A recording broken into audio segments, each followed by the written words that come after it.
জয়পুর গ্রামে মাঠের ধারে একটা পুকুর ছিল। গ্রামের সবাই পুকুরটাকে দানবের পুকুর বলে মনে করায় সেখানে কেউ যেত না। একদিন ওই পুকুরের মালিক তার বউকে বলল, বউ, আমি ভেবেছি আমাদের মাঠ পুকুরে এবার মাছের চাষ করব।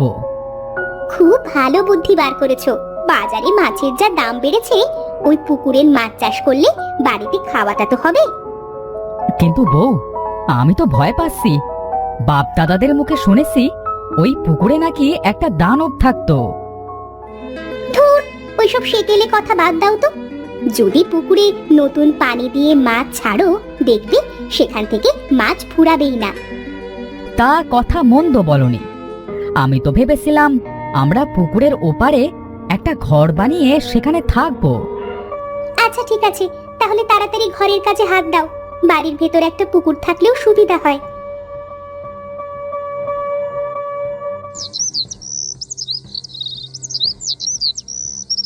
রানা তার কথা মতো পুকুরের ওপরে তাদের থাকার জন্য সুন্দর করে একটা বাড়ি বানিয়ে ফেললো। রানা তার পরিবার নিয়ে সেই বাড়িতে থাকতেও শুরু করলো। তাদের মেয়ে রেনু বলল, মা, আমাদের নতুন বাড়িটা খুব সুন্দর হয়েছে, আর বাড়ির সাথে পুকুরটাও বেশ মানিয়েছে বলো। হ্যাঁ মা, কাল আমাদের পুকুরে মাছ ছাড়বো, আর কিছুদিন পরে আমরা পুকুরের মাছ খেতে পারবো। কি মজা হবে, কি মজা হবে। পরের দিন রানা তার পুকুরে মাছ ছাড়লো। পুকুরে গ্রামের অনেকে গোসল করতে আসলো। বাবা রানা, তুই এই পুকুরে যে আবার পানি দিলি, পুকুর পাড়ে ঘর বানালি, তা বলি এখানে কি থাকতে পারবি? কেন চাচিমা, থাকতে পারবো না কেন? আমাদের তো একটা বাড়ির খুব দরকার ছিল। তাছাড়া এই পুকুরটাই বা আর কতদিন এভাবে পড়ে থাকবে? করেছিস যখন সাবধানে থাকিস বাবা। শুনেছি তো পুকুরটা বেশ সুবিধার নয়। চাচিমা, তোমরা তো পাশে আসোই, আর প্রতিদিন তো পুকুরে গোসল করতে আসছো, তাহলে আর সমস্যা কোথায়? তা থাক বাবা, গোসল সেরে বাড়িতে ফিরতে হবে যে, তোর চাচা আবার খাবারের জন্য অপেক্ষা করবে।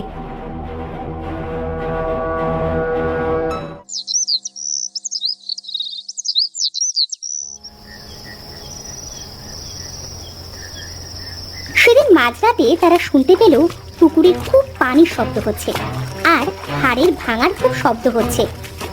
ওগো শুনছো, পুকুরে কেন যে এত পানির শব্দ হচ্ছে বলো তো? আর তাছাড়া দেখো, মনে হচ্ছে কারো যেন হাড় চিবিয়ে খাচ্ছে। বউ, ঘুমিয়ে পড়ো তো। রাতে হওয়া কোনো শব্দে বেশি কান দিতে নেই। সেদিন রাতে তারা ঘুমিয়ে পড়ল।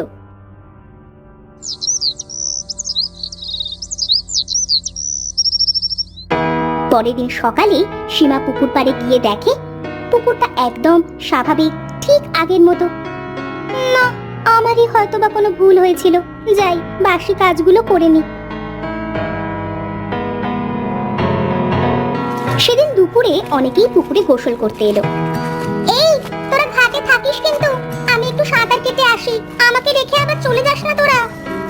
আরে না না, উঠবো না, তুই ওই দিক থেকে একটু সাঁতার কেটে আয়, তবে তাড়াতাড়ি। যারা পুকুরের মাঝে সাঁতার কাটতে লাগলো। সাঁতার কাটতে কাটতে হঠাৎ তার পা ধরে নিচে কেউ যেন টানতে লাগলো।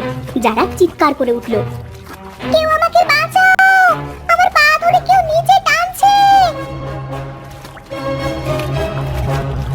কি রে যারা, তোর আবার কি হয়েছিল? এইভাবে চিৎকার করলি কেন? জানিস, কেউ মনে হচ্ছিল আমার পাটা ধরে নিচের দিকে নিয়ে যাচ্ছিল। আরে না না, ওটা তোর মনের ভুল। পানির নিচে হয়তো বা তোর পা কিছুতে আটকে গেছিল হবে হয়তো।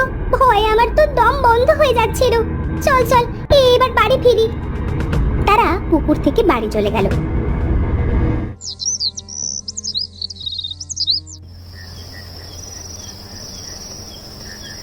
সেদিন রাতে সীমা পুকুরে আগের দিনের মতো সেই পানির আওয়াজ পাচ্ছিল, কিন্তু সেদিন সে তার চোখ বুজে পড়ে রইল। হঠাৎ তাদের মেয়ে রাতে জোরে একটা চিৎকার দিল, ওগো তাড়াতাড়ি ওঠো, আমার মেয়েটা পাশের রুমে কান্না করছে। হ্যাঁ, তাড়াতাড়ি চলো। তারা দুজন রেনুর ঘরে গিয়ে দেখলো সে খাটের একপাশে গুটিসুটি দিয়ে বসে আছে। সীমা তাকে জড়িয়ে ধরে বলল, কি হয়েছে মা, এইভাবে চিৎকার করলি কেন? মা, জানলার ওই পাশে একটা বিশাল দানব এসে আমাকে ডাকছিল। সে বলল আমাকে নাকি খেয়ে ফেলবে। আরে পাগলি মেয়ে, তুই হয়তো বা কোনো খারাপ স্বপ্ন দেখেছিস। যা মা, আবার ঘুমিয়ে পড়। না বাবা, আমি কোনো স্বপ্ন দেখিনি, আমি সত্যি বলছি। এ বাড়িতে আমি আর থাকবো না বাবা। বউ, তুমি আজ মেয়েটার কাছেই ঘুমাও, হয়তোবা কোনো বাজে স্বপ্ন দেখেছে। সেদিন রাতে তারা মা মেয়ে সেই ঘরে ঘুমিয়ে গেল।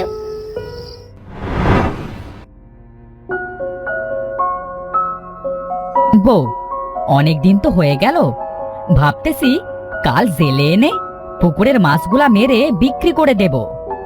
তাই ভালো হবে, এতদিনে মনে হয় পুকুরের মাছ অনেক বড় হয়ে গেছে। হ্যাঁ, তা মনে হয় গেছে। কাল বড় মাছগুলা মেরে আবার পুকুরে ছোট মাছ ছাড়বো।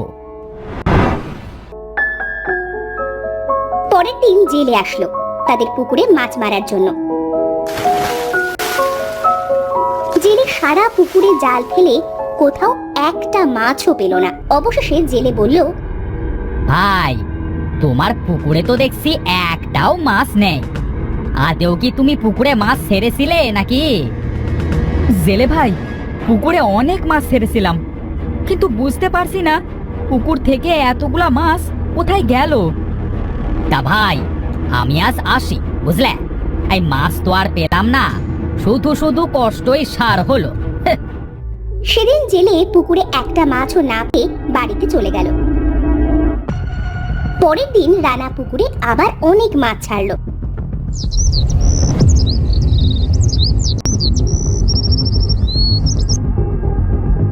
তাদের মেয়ে রেনু স্কুল থেকে এসে তার মাকে বলল, মা, মা খুব গরম লাগছে, আমি পুকুরে গোসল করতে গেলাম। যা, তবে তাড়াতাড়ি ফিরিস, না হলে কিন্তু জ্বর হবে। আচ্ছা মা, আমি এই যাব আর এই আসব। রেনু গোসল করতে পুকুরে চলে গেল। সে গোসল করতে গিয়ে দেখলো তার পা ধরে কেউ যেন টানছে। সে জোরে একটা চিৎকার দিল। সাথে সাথে সীমা পুকুরে চলে এসে বলল, কি রে মা, তোর আবার কি হলো? এইভাবে চিৎকার করছিস কেন? মা, জানো কি যেন আমার পা ধরে নিচে টেনে নিয়ে যাচ্ছিল। অনেক কষ্টে আমি উপরে উঠে এসেছি। ধুর পাগলি, হয়তোবা তোর পা কিছুতে আটকে গিয়েছিল। হঠাৎ তারা দেখলো পুকুরের মাঝের পানিতে ভীষণ বুদবুদ করছে, আর কারো যেন কালো চুল পানিতে ভেসে আছে। ওই দেখো মা, পানিতে কারো চুল দেখা যাচ্ছে। এবার বিশ্বাস হলো তো? কাল থেকে পুকুরে আর গোসল করতে আসিস না মা। তারা দুজন বাড়ি চলে গেল।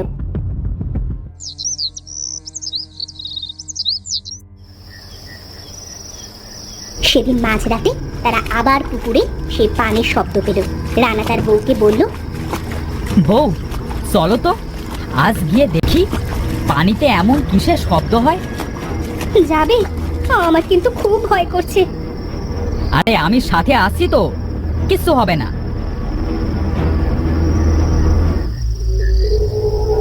তারা দুজন পুকুর পাড়ে গিয়ে দেখলো পানিতে ভীষণ বড় একটা দানব পুকুর থেকে মাছ ধরে খাচ্ছে। ওগো, এবার বুঝলে তো পুকুর থেকে মাছ কোথায় যায়? আমাদের পুকুর থেকে আগের মাছও এই দানবে খেয়ে শেষ করেছে। হ্যাঁ বউ, বাপ দাদাদের কথাই ঠিক ছিল, এই মাঠ পুকুরে সত্যি দানব বাস করতো। ওগো, ঘরে চলো, আমার কিন্তু খুব ভয় করছে। না জানি দানবটা শেষে আমাদের না খেয়ে ফেলে। তারা দুজন বাড়ির দিকে যাওয়ার জন্য যেই পা বাড়ালো, তখনই দানবটা তাদের বলল, এত সময় তোরা কি মন্ত্র পড়লি শুনি? ইয়ে, মানে আমরা বলছিলাম যে আমরা তো গরিব মানুষ, আর এই গরিবের পুকুরের মাছ তোমার সব খাওয়া কি উচিত হলো? তুমি বলো। দানবের আবার উচিত আর অনুচিত বলে কোনো কথা আছে?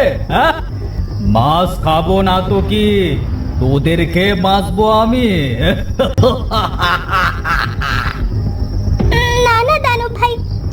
দিচ্ছি খাও, আমাদের খেতে হবে না, আমাদের ছেড়ে দাও, আমরা এবার বাড়ি যাই আর তুমি পেট ভরে মাছ খাও। আচ্ছা ঠিক আছে, যা। তবে একটা কথা শুনে যা, কালকের ভেতরে আমার এই মাঠ পুকুরের কাছ থেকে তোরা চলে যাবি, না হলে শেষে কিন্তু তোদের আমি খেয়ে ফেলবো। আচ্ছা আচ্ছা, ঠিক আছে, আমরা চলে যাব। এখন আমরা আসি। সেদিন রাতে তারা বাড়ি ফিরে আসলো। সীমা তার স্বামীকে বলল, ওগো, কালকের ভেতরেই আমাদের একটা তান্ত্রিকের কাছে যাওয়া উচিত, না হলে যে দানবটা আমাদেরই খেয়ে ফেলবে। হ্যাঁ বউ, কালকের ভেতরেই আমি একটা তান্ত্রিক আনবো।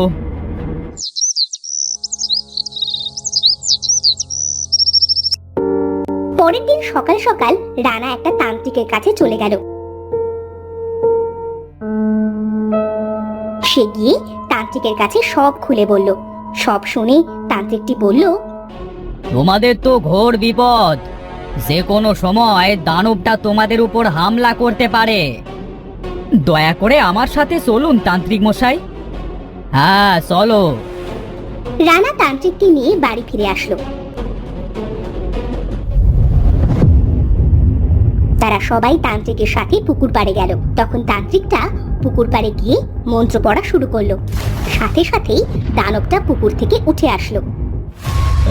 এই, কার এত বড় সাহস যে আমার উপর মন্ত্র পড়ে? আমি পড়েছি, কি করবি তুই? দাঁড়া, তোকে মজা দেখাচ্ছি।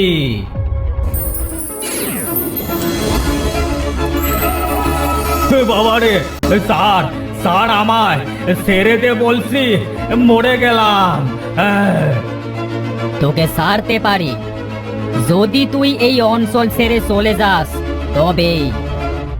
না, আমি কোনোদিনও এই মাঠ পুকুর ছেড়ে কোথাও যাব না। বাসা। তাহলে মর তুই। এবার তোমরা বিপদ মুক্ত। একে নিয়ে গিয়ে আমি পুড়িয়ে ফেলবো। তান্ত্রিক মশাই, আপনাকে অনেক অনেক ধন্যবাদ। আপনি আমাদের এত বড় বিপদ থেকে রক্ষা করলেন। কেউ বিপদে পড়লে সাহায্য করাই একজন মানুষের কর্তব্য। তোমরা ভালো থেকো, এবার আমায় যেতে হবে। তান্ত্রিকটা সেখান থেকে চলে গেল। এরপর থেকে মাঠ পুকুরটা দানব মুক্ত হলো। সবাই এখন নির্ভয়ে মাঠ পুকুরে কাজ করতে পারে।